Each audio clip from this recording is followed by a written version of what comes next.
Chapter 10, The Thanksgiving Treasure.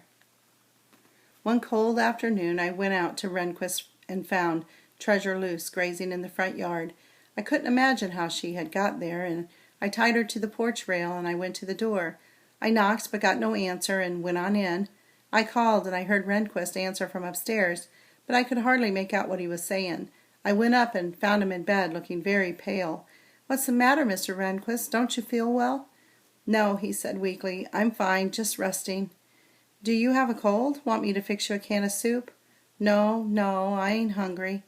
"Are you sure you haven't got the flu?" "No," he said. "I just got a bad case of old age, and there's nothing you can take for that." "I found Treasure loose in the yard." "Oh, yeah, I went to see her, and I just got to feeling so tired, and I had to come in and lay down." "That's okay. I'll go take care of her now." And I got up and started for the door. "Sit down and talk to me for a minute," he said. "Treasure ain't going any place." "You like that horse a lot, don't you?" I nodded, and I sat down in a chair near the bed.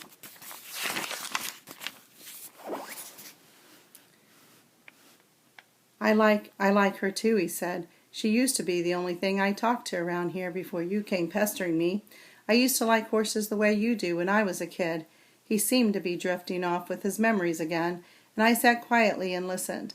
"That Pearlie Blake I told you about," he said. "Her father had a big old plow horse named Lucky. We used to take turns riding him, and in the winter when he pulled the snow plow, Pearlie and me sat on the plow to make it heavy. Pearlie's father drove Lucky, and we'd go to all the farms around to push snow off the road. It was cold, I can tell you that. But Pearlie and me would be all huddled up behind that steamy old horse, and we'd be snug as a bug. Every farmer would give Pearlie's father some hot cider to warm him up, and he'd give Pearlie and me a taste. The three of us would sing at the top of our lungs and laugh till we about split our sides. What a time! I think that bossy Pearlie was about the best friend I'd ever had." He stopped for a moment, and he looked over at me. "You're my friend too, ain't you?" And he reached out for my hand, and I nodded and held his hand for a moment. It felt like it was on fire. "You're so hot," I said. "I think you have a fever." I tried to feel his forehead. "Hands off," he said irritably. "I'm going to get my Uncle Will," I said. "He's a doctor." "I don't want no doctor poking around me. Sit down here and talk to me." "I promise. I'll be right back," I said, and I headed out the door. "Come back here and talk to me," I heard him say as I left. "Don't you ever do anything you're told, bossy kid?" I rode my bike as fast as I could back into town, and I went to Uncle Will's office on Main Street. When I told him how Mr. Rehnquist had looked, he said we better go right back out there. He didn't even ask me how I came to know Mr. Rehnquist. Uncle Will had that nice way of never bothering other people's privacy and just getting the facts he needed, which was one more reason folks liked him so much. I jumped into his car with him, and we drove quickly to Rehnquist. He went up to the bedroom, and I waited downstairs, sitting on the porch talking to Treasure, and finally going into the kitchen. I paced around, and I looked at my drawing of Mr. Rehnquist on the wall and at his old concertina on the table. I wished Uncle Will would hurry, and went back outside. Finally he came out on the porch, pulling on his heavy coat and carrying his black doctor's bag. "How is he?" I asked, going over to Uncle Will. "Can I go see him?" "I'm afraid not," he said sadly. "How come?" "He's dead, Addie," Uncle Will said gently. "Dead?" I said, stunned. "But I never said goodbye. I promised I'd be right back." There wasn't anything I could do. "Didn't he ask for me? Didn't he wonder where I was?" "He was unconscious. I'm sorry, Addie. I couldn't believe what had happened. I went slowly down off the porch, and I untied Treasure and took her out to the barn. I didn't know what would happen to her now.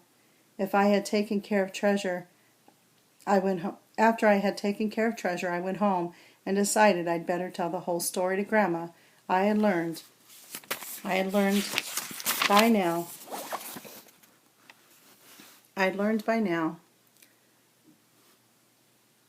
then that the best system was to tell Grandma first and let her help break things to Dad. She was down in the basement doing the weekly laundry. It was always my job to help her put the clothes through the wringer and get them into the rinse tubs. First hot rinse and then cold rinse, then wring again and hang on the line with the apron bag full of clothespins. Her old machine with the agitator made a chucking noise that we decided sounded like chocolate, chocolate, chocolate, and we would often laugh and chant along with it while we did the washing. Grandma would fish the steaming hot clothes out of the machine with a stick, then take hold of them with her bare hands and start them through the wringer. She never seemed to be burned by it, but as I took hold and pulled them through the other side, I could barely touch them for more than a second, and juggled them from hand to hand before I flipped them into the rinse tub. Today I didn't feel like laughing at the sound of the machine, and she sensed something was wrong. I began to tell her the whole story as we worked, and Grandma was surprised at all the things Carla May and I had done that we weren't supposed to do. Riding so far out of town, going to Rehnquist's place, me riding a horse. She seemed pleased at the idea of our taking him dinner, though she was particularly pleased that he had liked her wholeberry cranberry sauce with the grated orange rind. You know, she said, if you had asked me about that Thanksgiving dinner for Mr. Rehnquist, I'd have packed it myself and given it to you.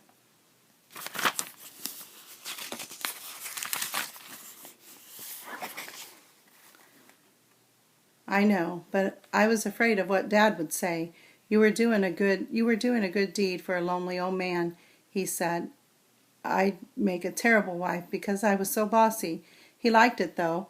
He liked me making him sit still so I could draw his picture. I was going to paint him, too, but I never got a chance.